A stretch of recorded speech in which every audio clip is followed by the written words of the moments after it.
what's your relationship with CMG? I ain't got no comment on it. At this point, the court feels like you're playing. Show your face. Show your face, please, with sugar on top.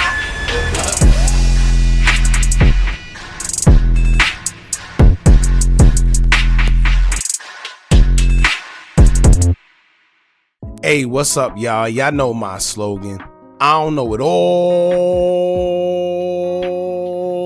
but I know what I've been through. Now, before we get into this video, please make sure you head on down to Instagram and follow us on our official Instagram page at Hookah Anonymous _. We're able to be a little more explicit, a little more uncensored, and share content freely without running the risk of having our channel terminated. So, once again, make sure you head on down to Instagram and follow us on our official Instagram page at Hookah Anonymous _. We're almost at 100,000 subscribers. So if you like this video, make sure you subscribe and hit that bell so you're notified every time we drop new content. Now let's get into what you guys came here to see. Now, today I want to get into your boy, Govan Hernandez. Now, I told y'all before we did it. First of all, we did a video covering this already with Govan Hernandez. He did his first interview ever with, I think, Standard G. I think that's his name. Shout out to his podcast. Shout out to his platform. Y'all can go over there and see the whole, the whole full interview. But we did a video on it. We did a video covering it, and I asked, why is Hernandez Govan doing interviews? He has a very, very, very serious open case on that's open right now. So he shouldn't be doing any interviews. Then he was acting like he didn't want to answer any type of questions concerning the case. But my point was, in that video, you aren't famous. You're not a rapper. You're not an entertainer. You're not a football player, athlete, anything. So if anybody does an interview with you, 9 times out of 10, they're going to be asking about the Dolph case. Now, in his case, that's not the thing to do, because you shouldn't be talking about an open case because it could hurt you, especially with you being out on bond. But him doing that interview and then being in court and not being violated for it, even though it was brought to their attention that he was doing an interview and it goes against, his guidelines of his bond stipulations and everything, that opened up another can of worms, and it kind of confirms what we all been saying with him, kind of telling. Because it doesn't make sense. Let me tell y'all right now, if you're out on bond or bail and they see you violating the stipulations or their guidelines, sometimes even once, right? They're going to remand you. You're going back to jail. But it was brought to my attention from watching another platform. I think his name is OTG007. I'm not sure. Don't quote me. But shout out to him and his podcast. But he said that this is the 3rd time he violated. Now, I'm not sure if he did go to Big Juke's funeral. I'm not here for that to be incriminating anybody. If he did, he did. But as we know, that's something he's not supposed to be doing, because he's not supposed to be around anybody involved in CMG or anybody that might be related to the case, of young Dolph.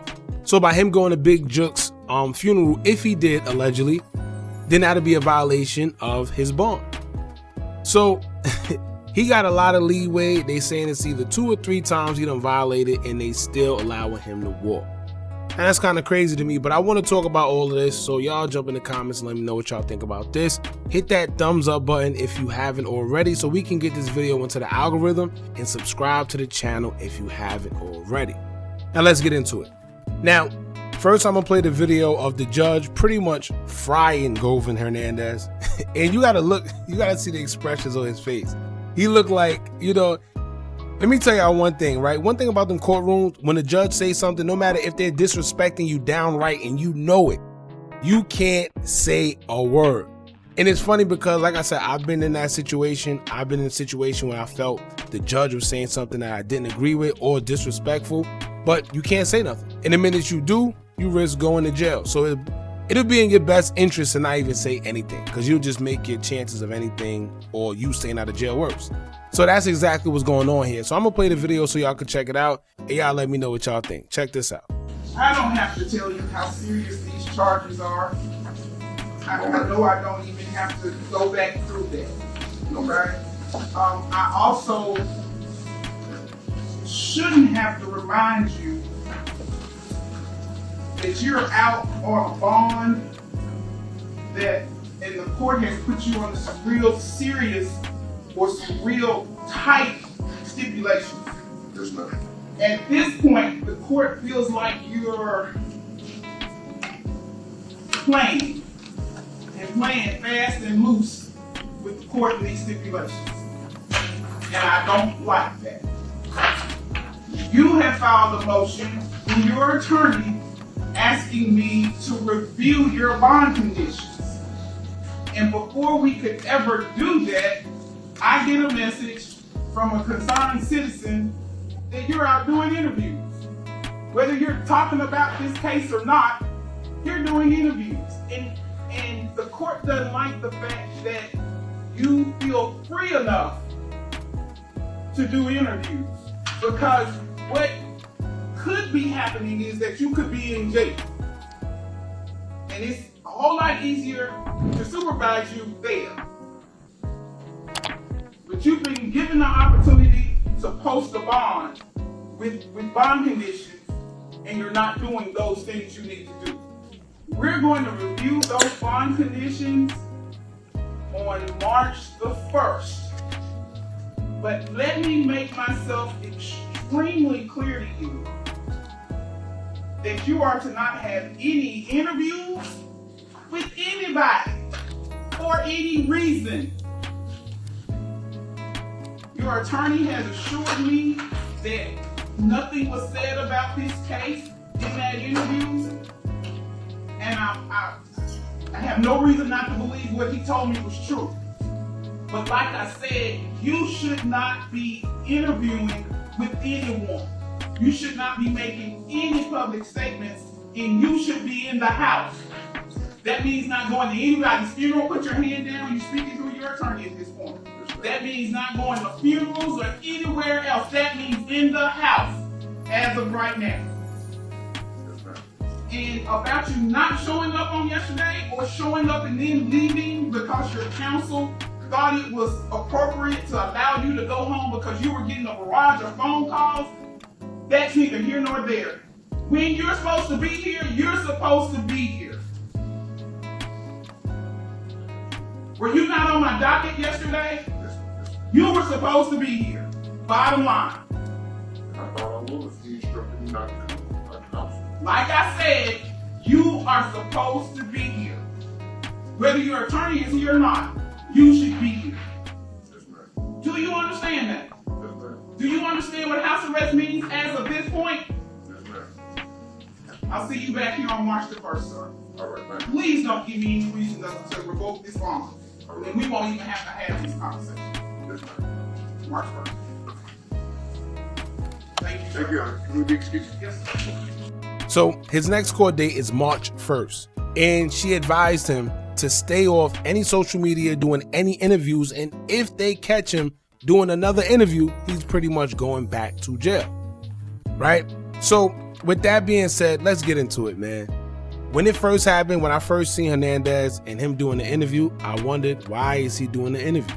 Once again, he has an open case. The only thing somebody's going to ask him about is anything concerning young Dolph, because right now he is the mastermind. He's considered the mastermind that put everything together as far as young Dolph's demise, and he's the bridge between CMG and young Dolph's case. He was the bridge between Big Jook and young Dolph, in which we knew them two had beef with each other. So here's a can of worms that I think were open. Like I mentioned in the last video, when he said that he didn't want to speak on the situation with his affiliation with CMG, he gave everything up in the interview.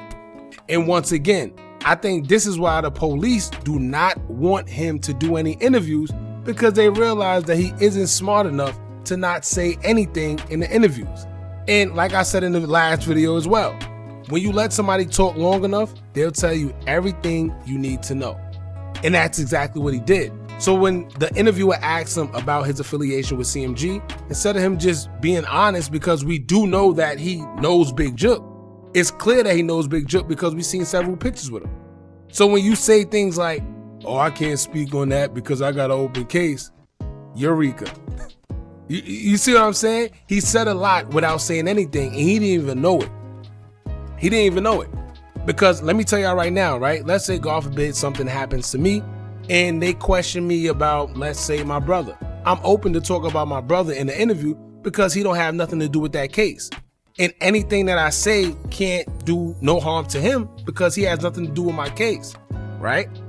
So by you saying that you can't talk about CMG lets us know that they have something to do with this case somehow, some way.